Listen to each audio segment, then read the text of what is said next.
Everybody, and welcome to the live show. Just if you're joining us, this is after the live part.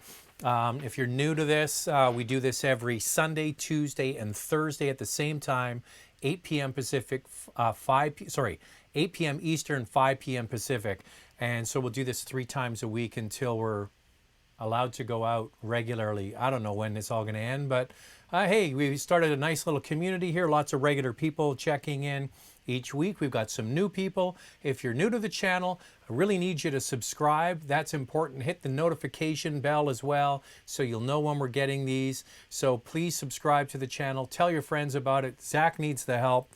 On that, you can do a couple of things as well. If you want to do a super chat during the live portion here at the bottom, you see the dollar sign. You can pay to have your question put to the very top, so that only gets your question answered, but also helps me out. And also on the channel, there is a Patreon page if you're interested in that as well. So lots of options to help support the channel. First and foremost, make sure you subscribe and make sure you like what's going on here and all the other videos. All right, what's happening?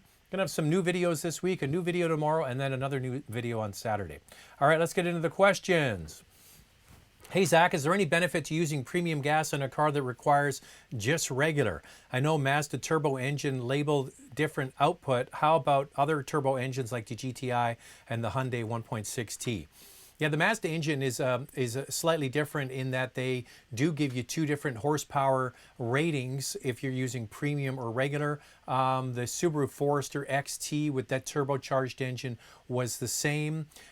So basically, my theory on this is the same. If you do not require, if the engine doesn't state that it requires premium gas, do not put premium gas in it. It's a waste of money and you're not really benefiting anything. Now, the inverse of that is if your engine suggests that you take premium gas, but it will run on regular, I don't recommend that. Basically, the computer is having to adapt the timing to stop it from knocking, and you can hear it often on the outside of the car. So if your engine isn't asked for regular fuel, don't put it in, but the opposite is true. Yes, the car can run on regular, but if a premium fuel is recommended, you should put that in. Follow up to that, is there a benefit to using premium in a car requiring regular? No. You shouldn't put it in. Just put the regular gas in. Unless it's an older engine and has some knocking issues and it isn't running well, then go up 1 grade of fuel to mid-grade fuel to see if the knocking goes away. But that's all I would do. Hey Zach, love your work and this interactive session. When car shopping, is it a good idea to mention about trading in car at an early stage, or just get all the pricing or finance and to lease and then mention? I'm a big believer in, well, you know, if you have any friends in the car industry, I'd love to hear their input. I think what you should do is always negotiate the price of the car first.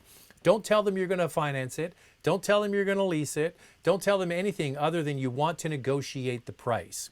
Okay? Now, the only caveat to that is if you're a cash buyer, right? If you're going in all cash, you'll often get a much better price on the car if you're a cash buyer. After you've negotiated the price, say the price of the car is $30,000 and you negotiate it down to $27,000. Then say, by the way, I want to lease the car and I want to trade in a car. And you should find out what you think the value of your car is before you go in. In the Canadian market where I live, it's Canadian Black Book. You can look up the wholesale price as set by auctions. Also what most people are asking in the retail market. So retail price and wholesale price. And in the United States, of course, it's Kelley Blue Book. So there's lots of places to look that up. But you should do your homework before you go in. Hey Zach, my Honda CR-V 2017 lease will be over in July. Honda won't extend the lease. Financing rates are around 6%. It's too high in Canada. Which vehicle you recommend at 0% lease finance rate? I don't know what's being offered right now on 0%. Of course, there's going to be lots because what has happened since this pandemic started, interest rates have gone basically down to almost zero from the Federal Reserve or the Bank of Canada. And so what you're going to start to see is car companies borrowing that money and discounting it even further down to 0% interest, 0.9% interest is a favorite one, or 1.9% interest. All of that is cheap money. So the only way you're going to know what all of those incentives are, and with your 17 Honda lease coming up, ask them what they'll do for you for a new 2020 CRV. Maybe just get into a new one. But go to carcostcanada.com, the main sponsor of the channel, and type in the username Motormouth. That's the name of the channel, and you become an expert member. You can start to look for specific vehicles, whether it's a RAV4 or it's another CRV. Chevy Equinox would be one, Ford Escape, vehicles like that. The domestics seem to be much more aggressive with these sorts of things, but that's where you're going to find out all the information on that for each vehicle for every month. Bob is saying, hey Zach, considering the Outback XT, how disruptive is the auto start stop? Is it a deal breaker? I understand it can be disabled, but only through a menu, no button, and that seems like a hassle. Well, what happens often with these things is you become faster at doing it. So it might be in the menu, but if you do it and you use it a lot, you can find that disabled pretty quickly. I do understand what you're saying, though. Some people dislike the auto start stop, especially if you do a lot of highway driving where you get into that bumper to bumper traffic for, mile after mile. You're basically on the gas, you're on the brake, you're on the gas, and the engine switches on and off, and that can be really a pain in the ass. For me, I drive every kind of vehicle you can imagine with these features, and I never even notice it, to be honest with you. So my advice to you is, if you're considering an Outback XT, which isn't sold any longer, go and try one in the conditions you use it and see if it's a deal breaker for you. And find out what the disable sort of menu effort it takes to do that. And then you have to decide whether you can live with it. A lot of these things don't bother me, but for some people they might. This question I thought I answered the other day, but I'll give another kick at it here. I'm deciding between a Jeep Sahara. I called it the Sierra the other day because I had a Sierra booked. I just picked it up. Oh, by the way, somebody has been on here regularly asking if I'm going to do a review of the GMC or Chevrolet inline 6-cylinder engine in the Silverado or the Sierra. I have a Sierra with the inline 6-cylinder Duramax engine. So stay tuned for that. I will have a review coming up soon. Okay, back to the question. Jeep Sahara or Rubicon? I'm planning on getting into off-roading on my weekend thing. Not sure how long I will be involved in it. It's not to climbing rocks or hardcore, just doing off-roading. Will the Sahara be good enough? I would say yes, because you've got to remember that all of the Wrangler vehicles are trail rated already, okay? So it's not like you have to upfit from the base model in order for them to be trail rated. So I would suggest if you have a Sahara and maybe you would upgrade your tires if you're going to be doing more off-roading, but that Jeep is going to be much more capable than most SUVs because it's a body-on-frame. The inherent nature of the transfer case and all of the things that come with a Wrangler, you're probably going to be just fine. If you really get into the sport and you want to go hardcore into it, then the Rubicon would be the way to go, but both are right answers. The answer I gave last time is if you're going regularly and you want to be going every single weekend, for me, I would get the Rubicon. But if it's not hardcore off-roading, just going on gravel roads and things, then the Sahara would be fine. Hey Zach, how is Mike Gur doing? Last I checked, he's doing fine. He's now married. He's running his brewery in Toronto. He was a great addition to the channel, but too busy for him, so I get it. Ian Fu, what's your favorite of the compact luxury SUV segment? Currently considering the X3, Q5, or perhaps the GV70. Heard anything? It'd be great to hear options. Well, the GV70 is probably not going to be this year. Probably they got to get the GV80 out, and that is obviously delayed. Maybe not with Korean production is continuing, but bringing it in, the port deliveries, dealers, all of that sort of thing. So we have to get that one done first. In the compact, I like the Q5, is a great all-rounder. The X3, in my opinion, is the handling one of the bunch. Now, I'm not sure how much space you need. If you don't need a lot of space, if you're not carrying kids and strollers and things like that, and you don't need, say, a Q5 or an X3 for the rear seat capacity and all that, I strongly encourage you to drive the Q3. not the Q5, the Q3. Of the two, I think that is the screaming deal in the Audi lineup. They priced it quite nicely if you don't go crazy with all the options. It's a really nice vehicle, handles well, great engine, nice interior. So try that one as well. But nothing, we still have to get the GV80 launched, the G80 launched, and then next year will be the SUV based on the G70. Hi, Zach. Why have cars never become cheaper like phones or other technology? I would disagree with you 100%. Cars today are so much cheaper than they were. If you take vehicles, especially premium cars, and you extrapolate for inflation, or basically take what vehicles cost in the 80s, for example, a perfect example, I can clearly remember this like it was yesterday. When I started in radio in the 80s, I worked in London, Ontario, and in the one of the big office towers downtown. We had a great radio studio on the second floor on the mezzanine level.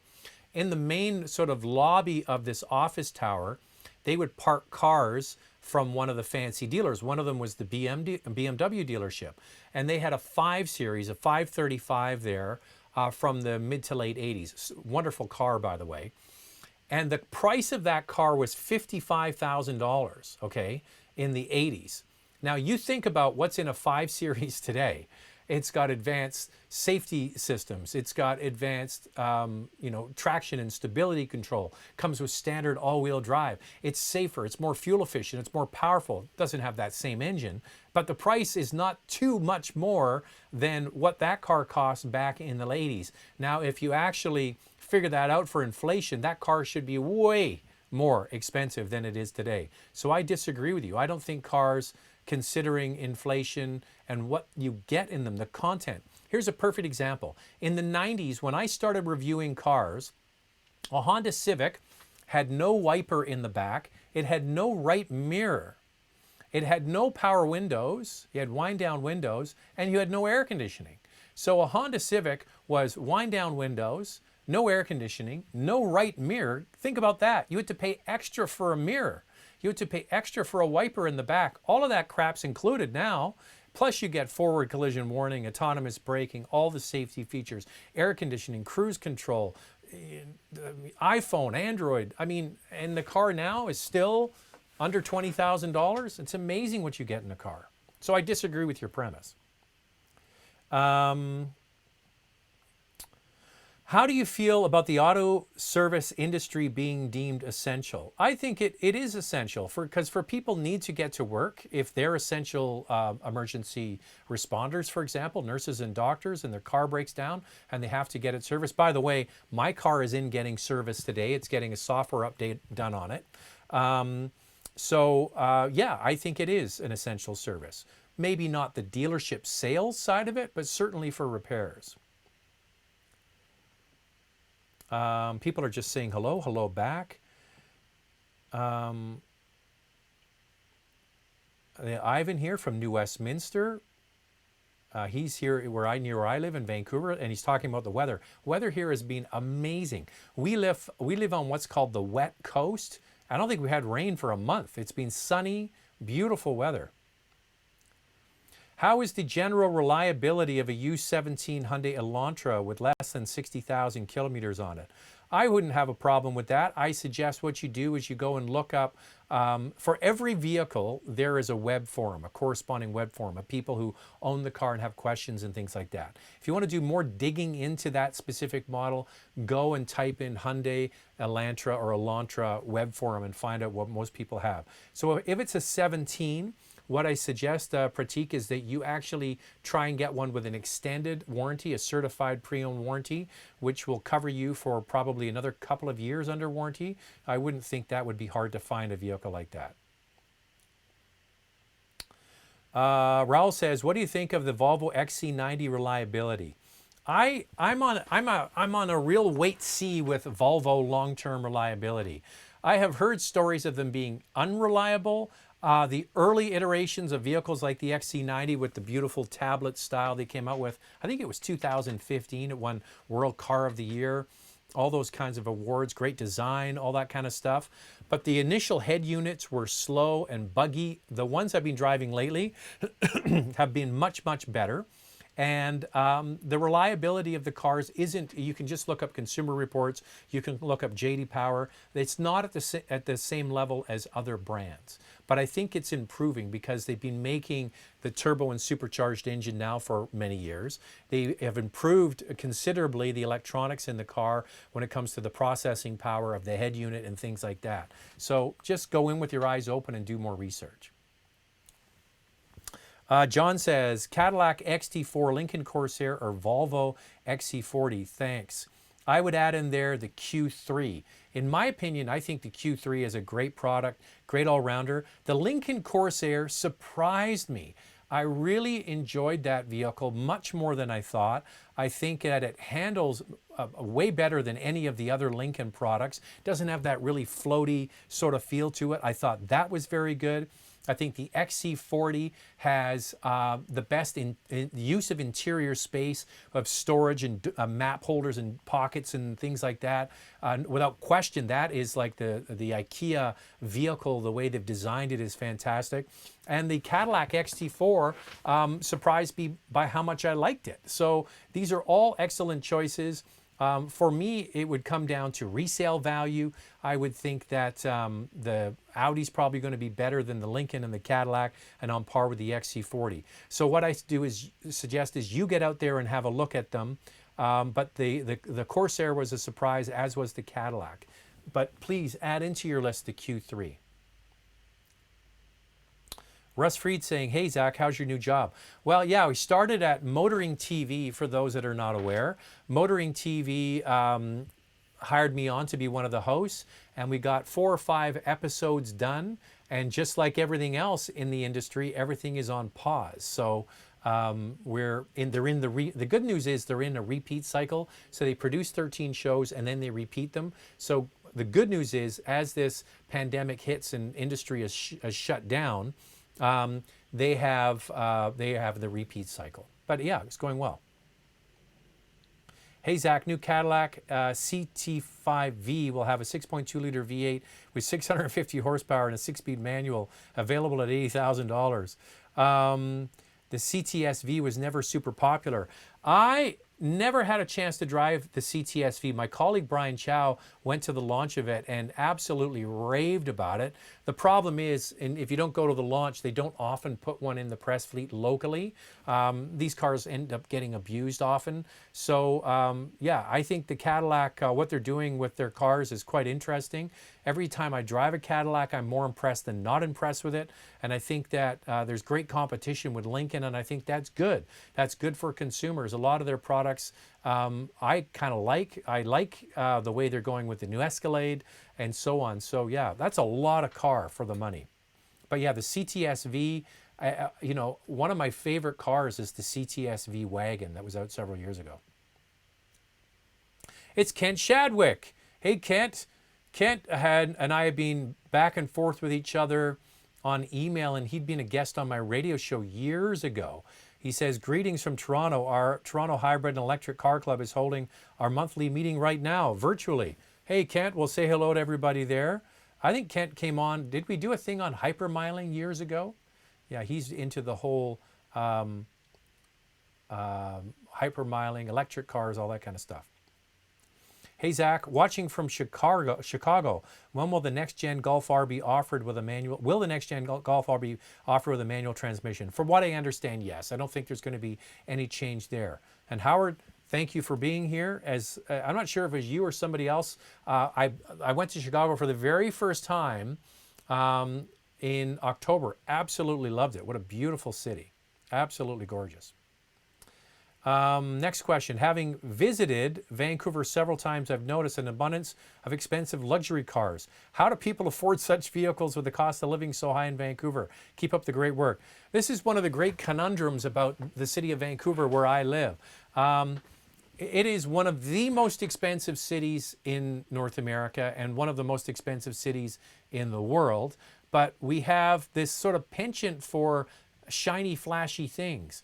And a lot of people drive premium cars. Now, one thing is we have a very high percentage of Asian people who have immigrated here from China, be it Hong Kong or mainland China, and came into the country with a lot of money.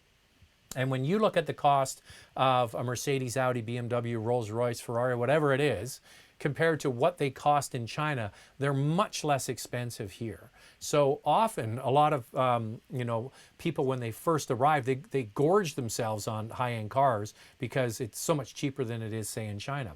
And then one of the things is we have so many premium cars on the road in certain pockets of the city.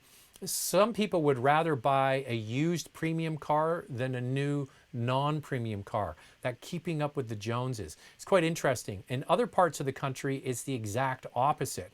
Premium cars are very, not rare, but not as popular as they are here, and the opposite is true. And then you get into things like domestic cars in Vancouver are really not a thing. It's mostly trucks and vans that sell, but not that many actual domestic cars. James says, Mazda 6, inline 6 and rear wheel drive. Heard this today. Sounds like a great move. Well, that'd be interesting. Inline 6. Where would they source that from? I wonder. What do you think of the Honda S2000? Do you think the prices are going to get any lower anytime soon? They're pushing almost $30,000 to $35,000 for a clean one. Those are Canadian dollars. Yeah, I think with all things, the asset bubbles that have been created over the last few years with the availability of cheap credit and things are going to start to deflate. Whether it's specialty cars or real estate or art or fancy watches. I mean, I'm into the watch hobby, and used prices for vintage Rolexes are through the roof over the last few years, and we're going to start to see those things wane. Now, I don't think dealers, if that is, say, bought a car at a certain price, are going to be discounting it quickly. But if we have a protracted slowdown in the economy, yeah, all the toys go on sale, whether they're boats or cottages or things you don't need. There's the things that you have to have and the things that you want to have. When the economy goes into the crapper, you stick with the things you need to have and get rid of the things you don't need to have. And often it's toys like an S2000. I drove the S2000 when it was brand new. I didn't love it as much as everybody has this sort of hard on for this car. And I remember driving it thinking it was good, but it didn't blow me away because it's very peaky horsepower. You really got to wind the engine out to get the most power out of it, and it's not a really great driver every day. It's a car you really need to keep up on the bubble in order to get the most out of it. So I didn't love it. I'd take an MX-5 over that any time of the day. Hey Zach, do you think Porsche expanding their SUV lineup similar to the German competitors like Mercedes and BMW? I don't think they're going to go as crazy as those guys did, but you're already seeing, I was at the Porsche dealer today and I saw the Porsche Cayenne Coupe. So they've already sliced that wedge again. So they have the Cayenne, now they have the Cayenne Coupe. I don't think you could do it to the Macan because it's already kind of very coupe-like. But the next thing to come will be the Macan full electric, and then maybe a Cayenne full electric. So as we get into the electrification of the Volkswagen group, I see that being the way they will add more products to their mix. There probably is room in there for one more, I would suggest, but I'm not sure exactly what it would be. I hope it's not like a 7-seater Porsche SUV. I think that really doesn't work.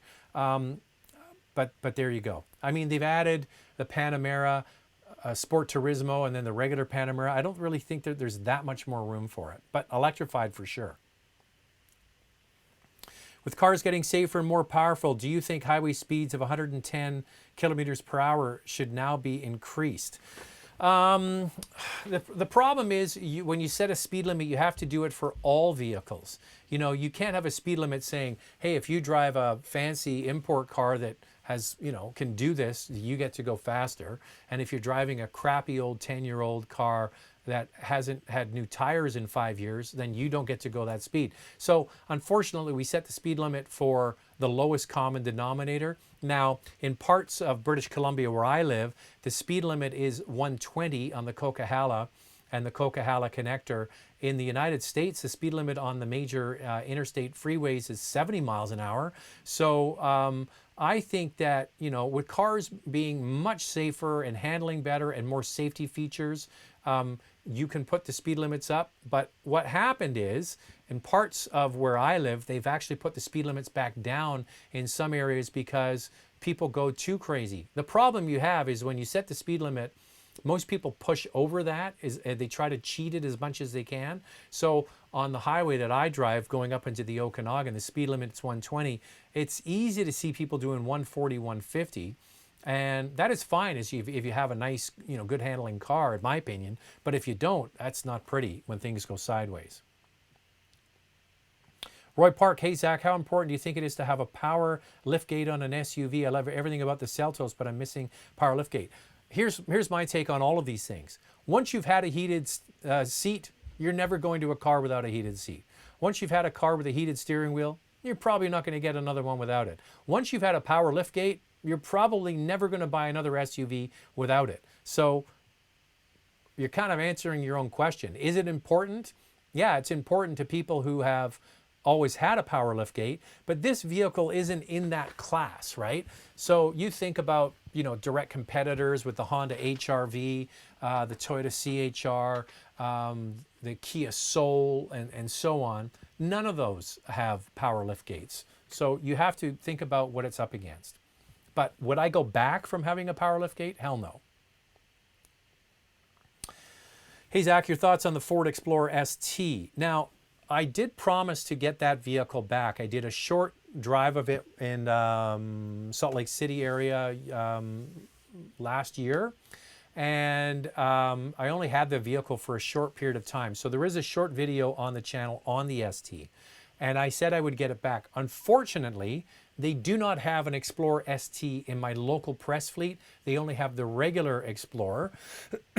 So in the short time that I drove it, I think it is a great product.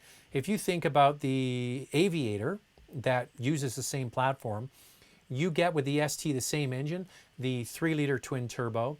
You can option it up to get the big screen, which I don't like the way that sort of tablet style is stuck on it.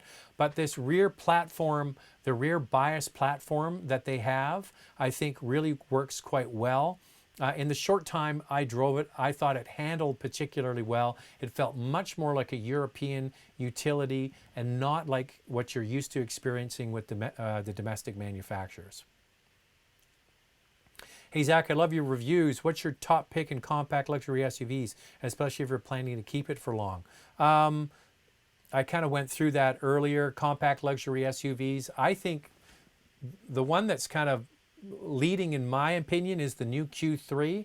I think the new Q3 is an overall package. If you don't need the space of the Q5, if you can get by without it, it's a hell of a package. I think that's the one that I would look at. How do you foresee the Mazda upcoming MX-30? Interested in the fact they brought the rotary engine back, sort of. Do you think there'll be reliability issues? So what you're talking about, this is huge haggis, by the way. So I kind of did a little, the other night I was thinking about my favorite handles here on the channel. So DJ Pleasure Seeking Missile is my favorite, okay, clearly the winner. Huge Haggis is number 2 because my background is Scottish and you have somebody called Huge Haggis. I got to go with that.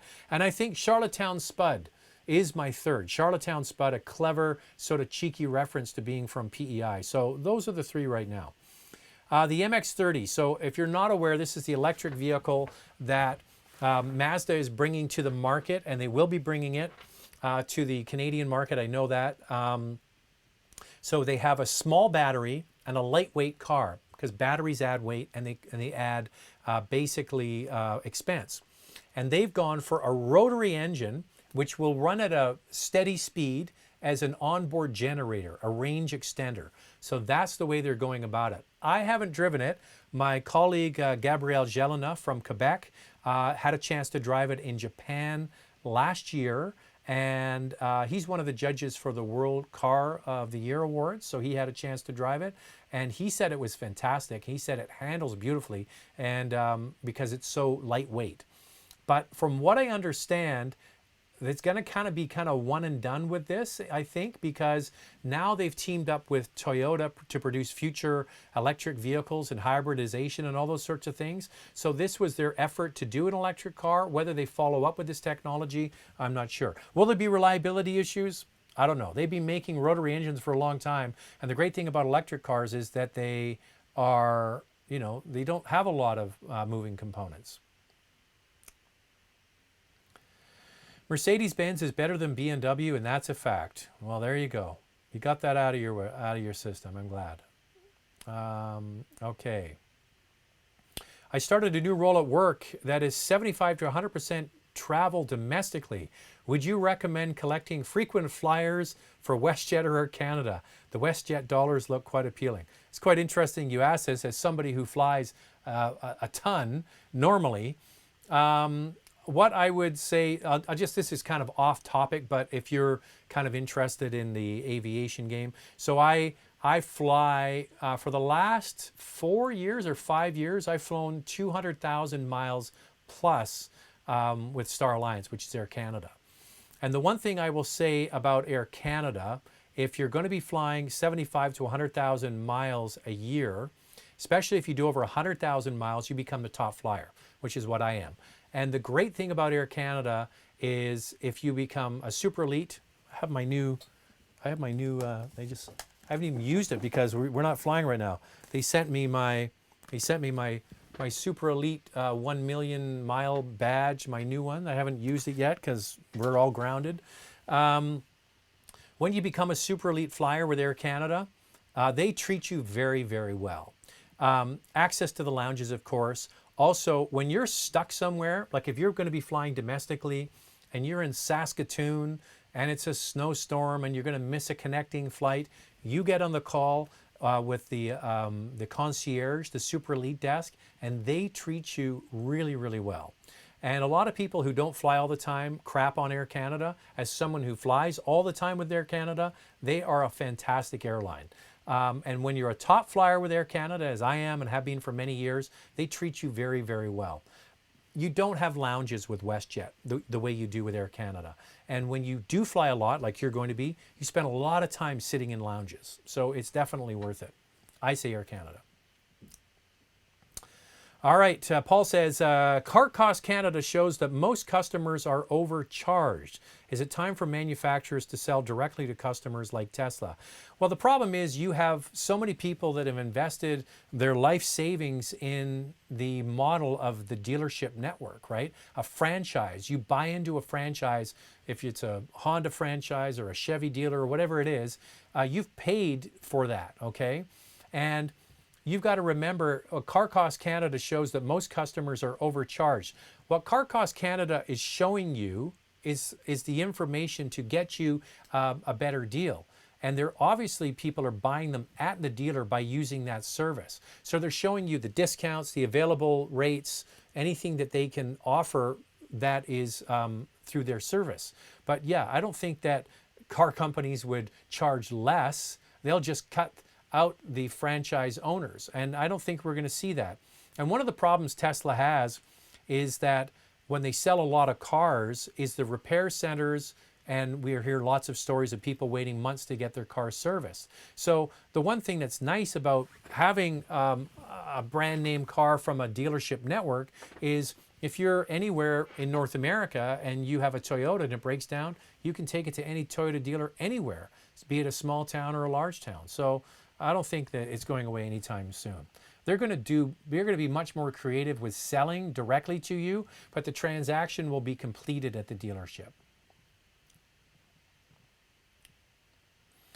What's your favorite old school muscle car, and what's your current favorite muscle car? My current favorite muscle car is the GT350, the Ford Mustang GT350. That's my favorite. I just love the sound of that engine, and I just love that it's, what is it? I can't remember the horsepower, 500 horsepower or something like that, and a naturally aspirated engine. And I do like those old mid-60s Mustangs as well. I kind of always been a bit of a Mustang guy. I like the old Camaros as well, but yeah, I would say right now the GT350. Hey, Zach, have you driven the current gen G80 Sport? What are your thoughts? It's been a while, to be honest with you, since I've driven that car, but I have. If I have, it's on the channel, so go and have a look. The Veloster is getting a dual clutch. Do you think that Honda is losing sales by not having a manual, by not having a manual for the SI or Type R? Well, I think that whenever you limit to one transmission, you are limiting your audience. But with the Type R is a manual, and the SI is a manual. I think that's what you're basically saying. By not having a dual clutch in those, yeah, I think they are missing out on a lot of sales. There's a lot of people that just don't know how to drive stick. And you saw this with the WRX years ago. They brought out an automatic transmission. A lot of people rolled their eyes. Who the hell would buy a Subaru WRX with an automatic transmission? Well, they've sold a lot. Unfortunately, it's a CVT. It's a pretty good one, but still not the one I would choose. But yeah, there's a lot of young people. Survey your friends if you're under 30.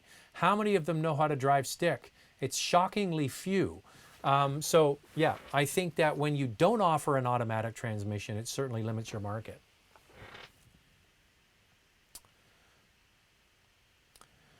I saw a Lambo Urus in Calgary, snowing here every second day. Can't believe these exotic cars are driven, sorry, it's jumped around here, are driven in the shoulder season here with all the crap they spread on the roads. I think I agree with you, Bruce. Cars that are driven in the prairies this time of the year, so they don't, if you're not aware, with Alberta and many parts of the prairies, they don't put down salt, or they maybe do a salt mix in Calgary. Bruce, you could chime in. They put this grit down, this sand grit stuff, and cars get, the whole front of the car is sort of like sand blown. The windshield and cracked windows and chipped windshields in Alberta is epidemic. So is epic, I should say. We are in an epidemic. But yeah, I totally agree with you. And this, one of the things is, we have a friend of ours who bought a Boxster recently, and he lives in Calgary, and he basically only takes it out for 4 months of the year because it's such a small season, which kind of, you can wonder why people would spend so much money on a car like the one you mentioned here when it's going to get sandblasted at the front. Is the Honda Civic turbo oil dilution issue bad enough to get rid of my 16 Touring? Dealer keeps offering me deals to upgrade to a new vehicle. I have 7 years, 200,000 kilometer warranty. From what I've heard, it is not really like that bad for, this is one of the technical guys talked to me about this, like terminal for the engine. What they have to do are more oil changes more frequently, and there's supposed to be software updates to get the temperature up to operating temperature as quickly as they can. It's only a 4-year-old vehicle, but at 4 years old, 7-year, 100,000.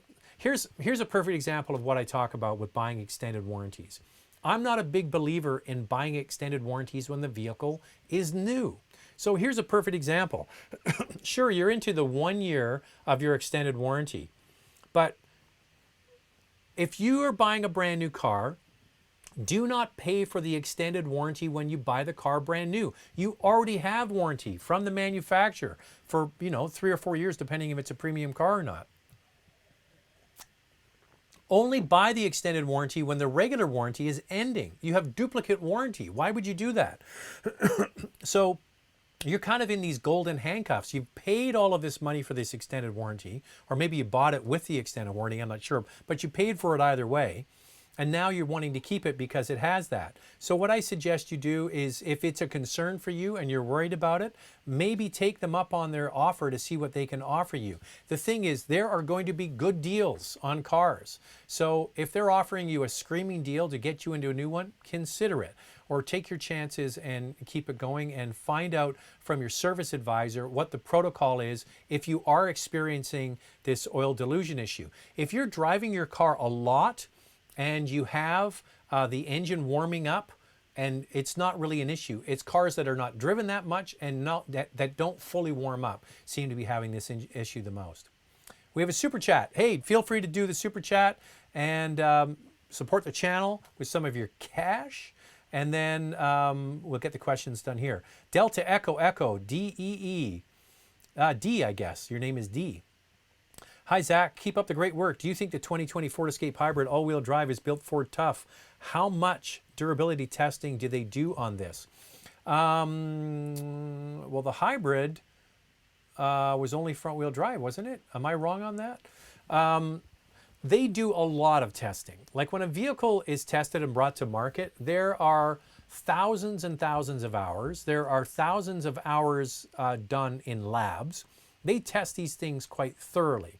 Now, I'm getting to the crux of your question here is whenever you're buying new technology, often there are issues. Some brands are better at this than others. I would say Toyota is much better than others. But even Toyota with their RAV4 hybrid, we've had somebody on here complaining about the fuel gauge doesn't go or the fuel tank doesn't fill all the way up, which I don't really think is a major drivability issue. It's just a bit of a pain in the ass.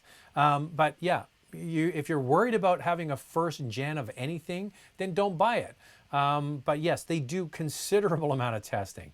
But that being said, vehicles often when they're new do have more problems. And then the more complexity you add to the vehicle, they can have it as well. So if you're worried about it, then wait. Wait a year. Let the vehicle be on the road for a year and see how things are going.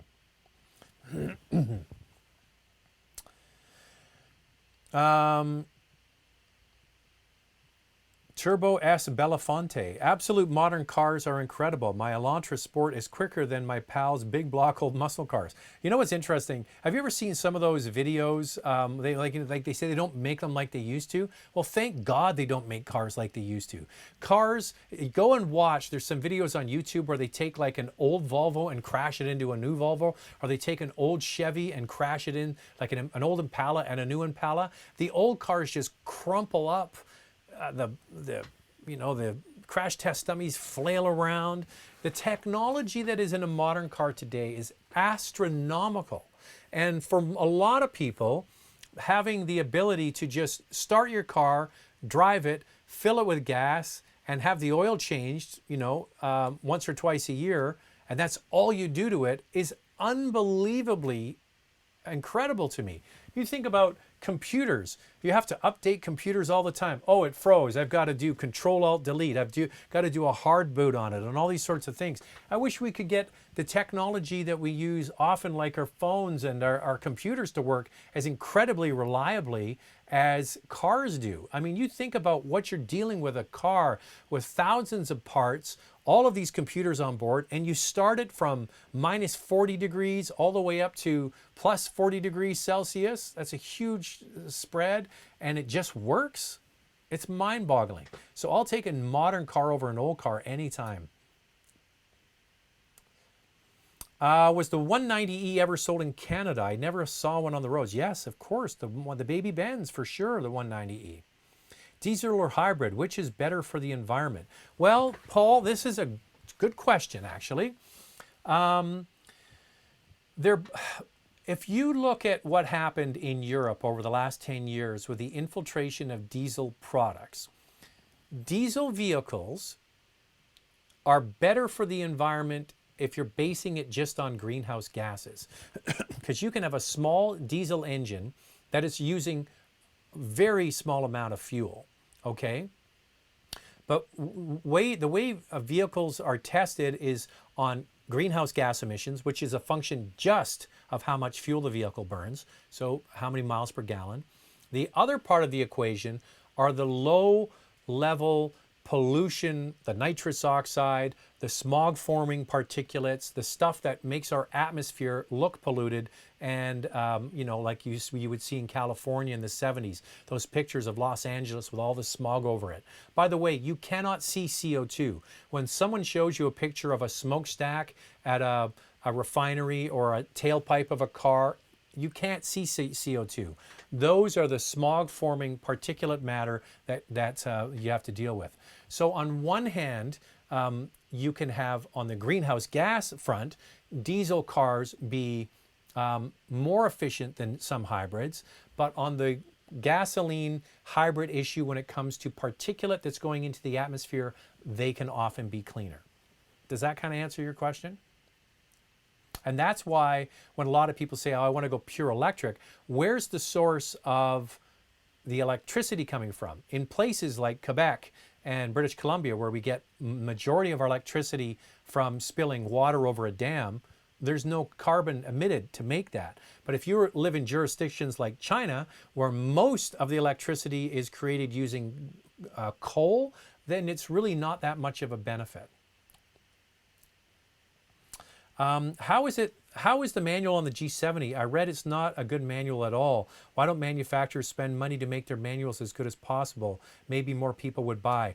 I only drove that at the launch. We had a little autocross course. We had to drive the manual, and it was kind of fun. I didn't really find any issue with it. I would suggest you watch reviews of people who have actually driven it. I think that most manuals today are pretty good. Like I had a chance to drive the Mazda 3 recently, and it was nice and smooth. And it's got nothing to do with the smoothness of the transmission. It's got everything to do with comfort and relaxation.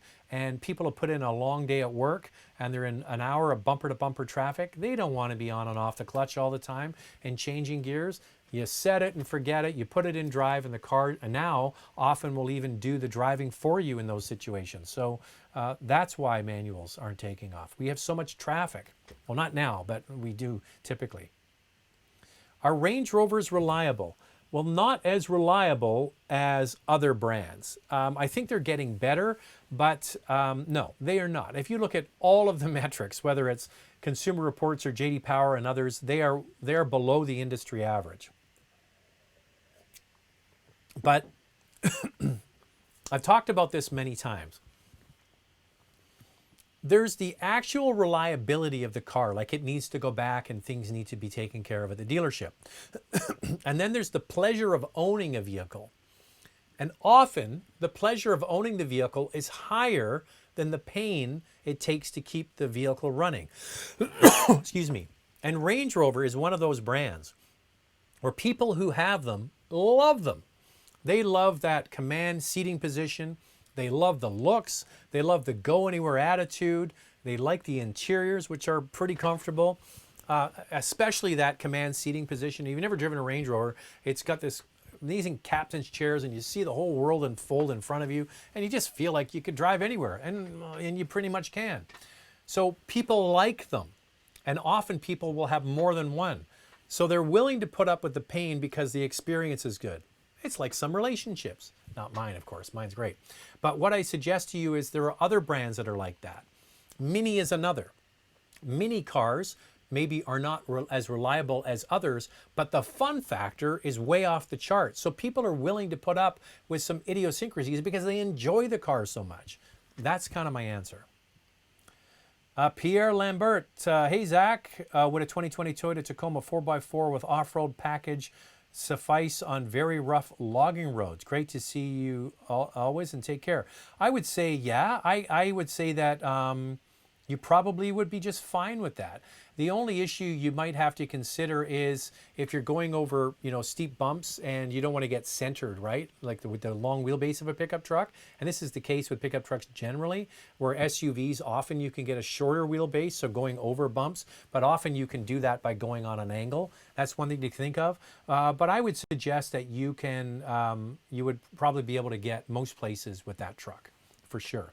Now, there is the TRD available, which has the Fox shocks, and which would be better for sure. But if you don't need, I don't think you'd need it.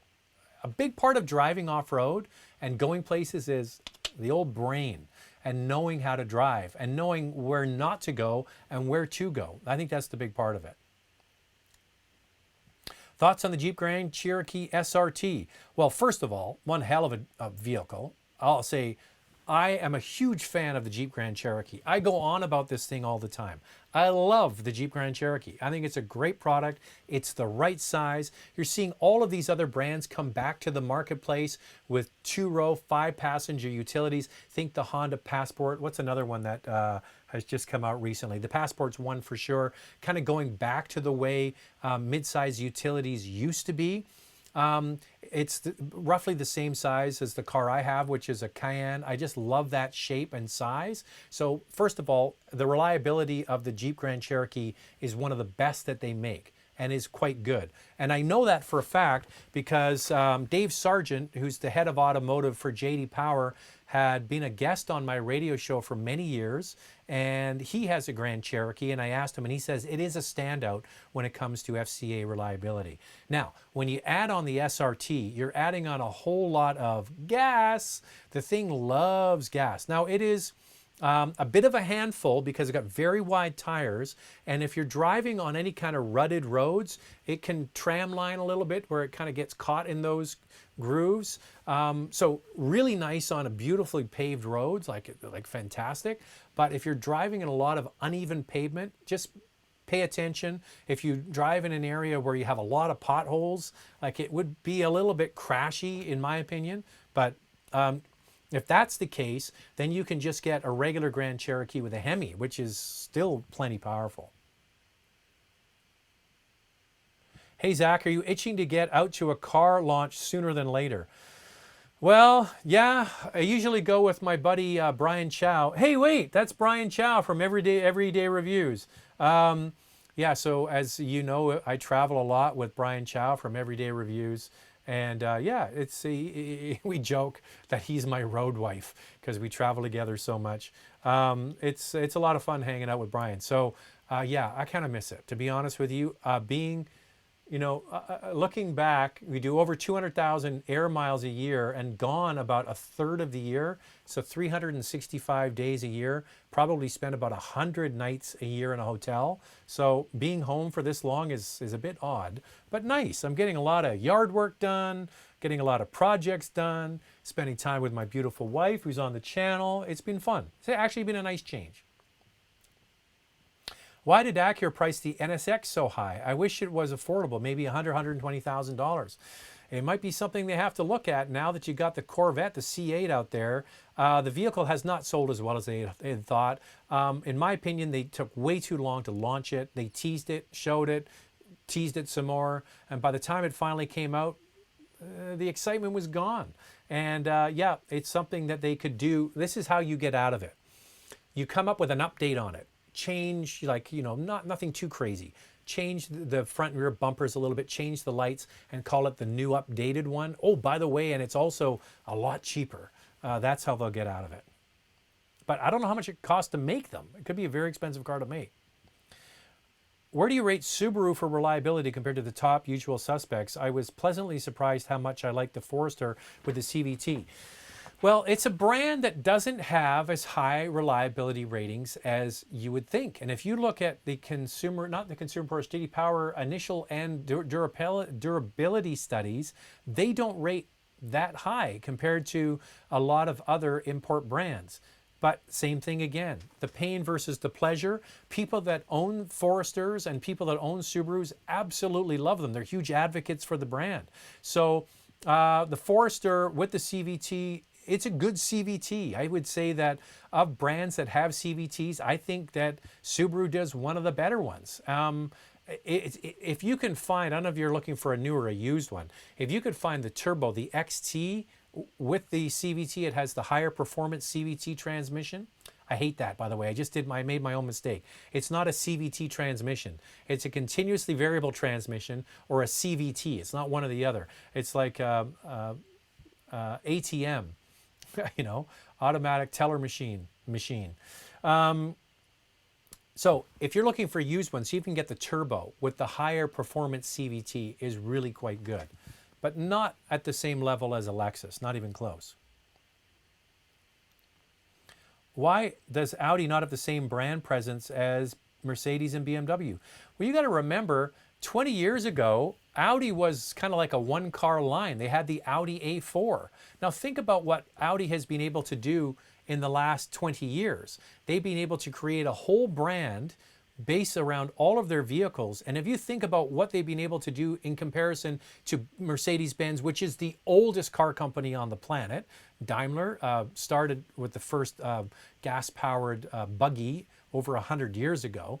And BMW's been at it a long time as well, considering they built the brand up from the A4. Audi was almost out of here in the 90s after the unintended acceleration and all the things that they got caught doing. I would suggest that they have been able to build a brand that has a very strong following. And I disagree with you. They're in Canada, for example, maybe not this year, but the year before, they were basically challenging BMW for top spot and passing them month after month. I think we've got another super chat here. Hey, Zach, what would you choose between a Golf R versus an Audi S3 for your next daily driver? What's better, i.e. total cost of ownership? It's basically 6 1/2 dozen the other. And the reason I say that is Volkswagen has a 4-year warranty and Audi has a 4-year warranty. If it was just a Volkswagen, like most non-premium brands give you a 3-year warranty. So the warranty coverage is the same. So the cost of ownership, they're both based on the MQB Golf platform and similar drivetrain. So it really comes, they're apples and apples. So pick the one that you like. One is a hatch, one isn't. And there you go. The nice thing is you can get a manual in the Golf R. So that's really what I have to say. I think that they're both excellent choices. I like the form factor of the hatchback personally, but there is no wrong answer with those two. And they're based on the same car. Sorry, I'm jumping around. Would you say a classic BMW inline 6-cylinder is your favorite 6-cylinder engine of all time? Thanks. Yeah, I think so. I think that the inline 6-cylinder from BMW is one of the best ever made. I would say that the turbocharged and twin turbocharged 6-cylinders that they made in the last 10 years since they introduced the 335, I believe it was, in 2007. I think that was the first year for it. Might have been later than that. Brian, by the way, who just chimed in here from Everyday Reviews, he had one of those. What a great engine. What a fantastic. I remember the first time I drove that car and I was like, holy crap. I've got full torque, 300 pound-feet of torque at 1200 RPM. Are you kidding me? But we've seen what other brands have been able to do with turbocharging as well. But yeah, those inline 6-cylinders are beautiful. And I think that unless you've actually driven a BMW with them, you don't really know what you're missing. I'm not sure why America left the sedan market. Camry sells hundreds of thousands a year, followed by Accord. Instead of giving up, make a better product. Well, you know what? I'm here to tell you that their cars, whether it was the Malibu or the Impala, were actually pretty good. And the other thing is, like the Buick LaCrosse was a fine car as well. I actually thought their cars were not bad. And if you look at the reliability of those vehicles, they actually score fairly well. The problem is they suffered from the hangover of the Impalas and Malibus that they made for years that were crappy cars, where Toyota and Honda produced flawless cars for decades. So there's a reason why those two cars have such a strong market following, is because when you bought a Camry or you bought an Accord, it just worked. If it was 20 years ago, if it was 10 years ago, if it was 5 years ago, or if it was last year, they just worked. They always started, they always ran, they always got you good money when you wanted to trade them in. And that was not the case for those other cars. And I think that at the end, they were producing some pretty nice cars, in my opinion.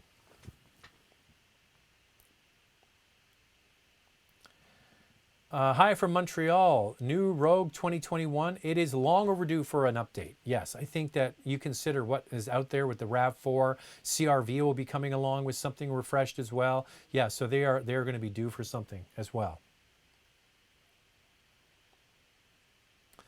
Greetings from Winnipeg. I enjoy your live shows 3 times a week. Keep up the good work and remind all viewers to subscribe to your channel if they haven't yet. Well, thanks for that. That's the main thing, of course, is getting the subscriber count up. So please subscribe, hit the notification, and we'll get more people on the channel. Can we expect a new Jeep Grand Cherokee and Dodge Durango? I have seen, there are spy pictures, I'm not sure if you've seen those, about the new Grand Cherokee. It is long overdue. The Grand Cherokee came out in 2009, okay? So it's now 11 years old. And considering it's an 11-year-old product, it's still a great product. Now, they have updated along the way. They've done some minor adjustments to the front and rear fascia. And of course, they updated it with the, the 8.4-inch Uconnect screen, digital instrument cluster, all those things. Updated transmissions as they went along as well. So they have done sort of incremental adjustments to it, which still makes it a viable product in this day and age. And plus they're so nicely styled, in my opinion. They've aged very well in place. Now that's the key to a good design, is if you have a 5 or 6 year old Grand Cherokee today and you look at it and you go, that's still a nice looking product.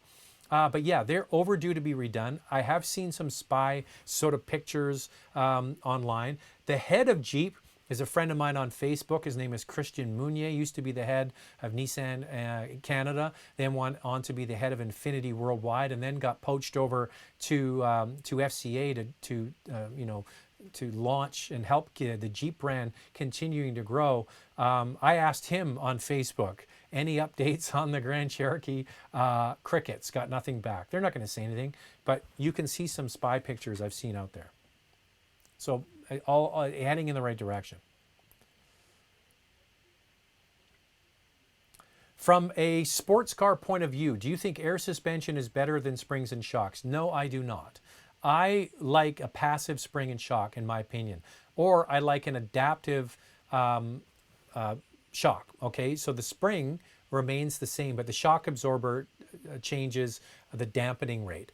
Okay, that is the way I like to do it. Like, for example, if you look at magnetic ride control they use in the Mustang GT, it's been used across the industry. It's quite an expensive system. It's used in a lot of premium cars. So they have a passive spring and then adjustable shock.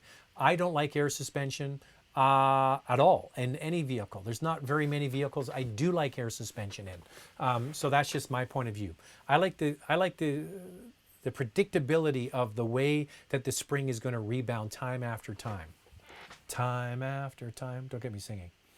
I'm thinking of a Mazda 3 or a Jetta. Any opinions? Both great vehicles. The interesting thing is they both gone to a torsion beam rear suspension with good results. I remember driving the Jetta thinking, why did they get rid of the independent rear suspension? And then I drove it and I'm like, that's pretty good. Same thing with the Mazda 3.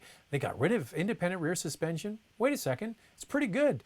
They're both fine. The Jetta is way bigger, big back seat, big trunk. The Mazda 3, way better interior. They're both fine vehicles. I would say that the Mazda 3 is more premium feeling, okay, for sure. And you've got two engine choices, the 2-liter or the 2.5-liter. With the Jetta, it's just the 1.4-liter turbo, which is a good engine, unless you get to the higher horsepower like the GLI. Now, if you can afford a GLI in the Jetta line, I think that's a really good value car. So you're getting the GTI, you do get the independent rear suspension, you get the up-rated suspension and engine. I think that is a very nice vehicle. Is the Toyota Harrier coming to Canada? I don't believe so. What are your favorite summer performance tires? I think I like the Michelin Pilot Sport. The Michelin Pilot Sports are pretty damn good tires. What are your favorite brands for reliability? Well, you got to put Toyota right near the very top, along with Lexus. Porsche is very good for reliability, but we're seeing amazing things from Kia, Hyundai, and Genesis.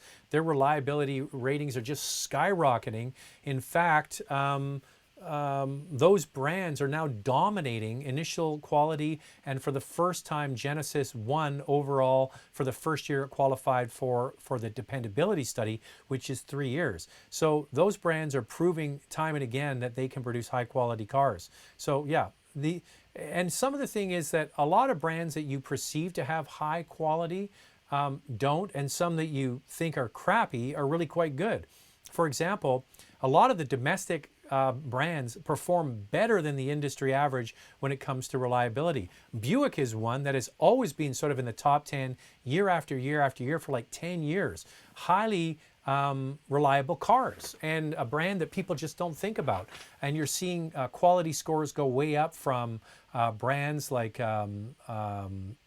General Motors brands, particularly like GMC and Chevrolet. So yeah, they can produce high quality cars when they want to.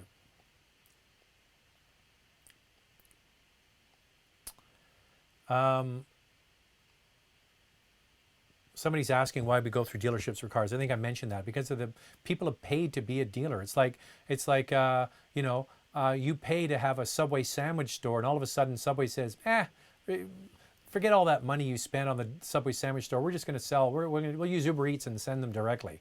I mean, that's the main reason why.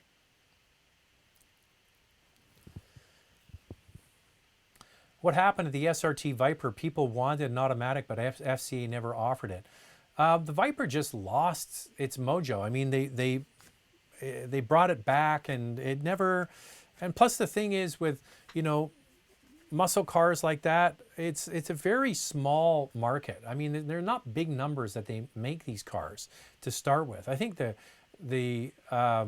new Corvette is really going to shake things up, but they really threw a lot of that car, and they really sharpened their pencil on the price, and that was not the case with the Viper. It was an inexpensive car.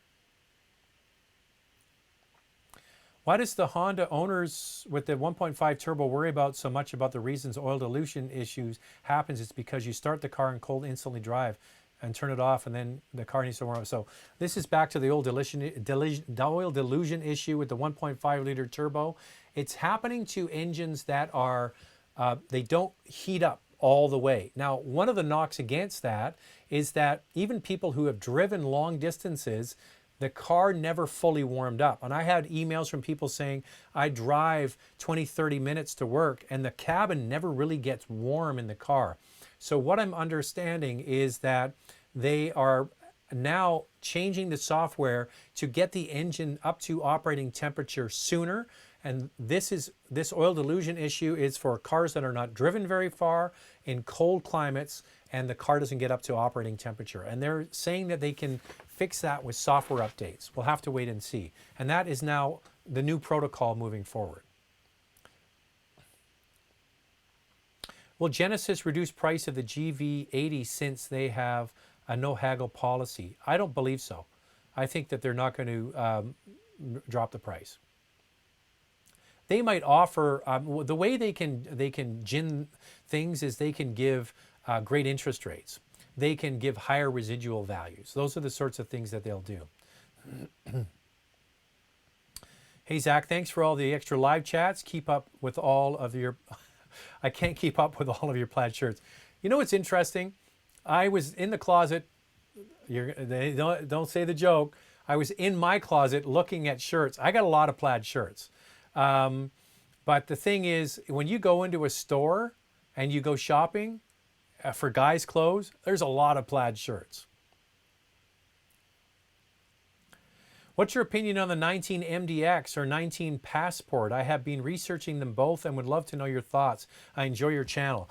I truly believe that the Passport is overpriced. I don't think that they were very clever with their pricing on it. And somebody, by the way, made a note here last show or two about they went to Car Cost Canada and they looked up the price of the Passport, and they got a massive discount by using Car Cost Canada. So type in the username Motormouth, and then you can become a expert member and find out what the discounts are on that. There will be a new MDX coming. The Passport, I suspect you're going to be able to get a better deal on it. Using similar engine, transmission, all those sorts of things. But if you can get a good deal on a Passport, that might be the one to buy. Audi Q3 or Porsche Cayenne compared driving and reliability. The Q8 is much softer feeling. It doesn't feel as handling specific as the Cayenne. But yeah, it is a nice product. I like the look of the Q8. It's bigger than the Cayenne. The back seat is bigger, and it has a bit of a softer approach to it. The great thing about the Cayenne is you can get lots of different flavors. Unfortunately, with the Q8, you can just get the Q8 and you can get the RS Q8, and there really isn't anything in the middle. And it certainly feels like it could use more power. But with the Cayenne, you can get a Cayenne S, which is really a fantastic product.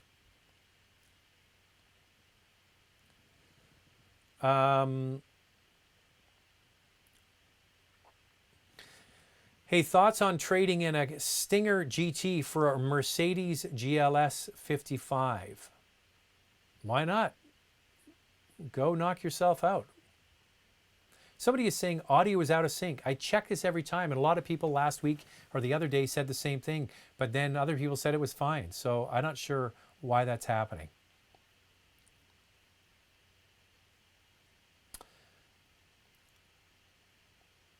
Somebody's mentioning that the Cherokee runs on the Mercedes platform. Yes, the Cherokee and the Durango run on the GLE platform that was co-developed or was developed by Mercedes when it was Daimler Chrysler, and they benefited from that.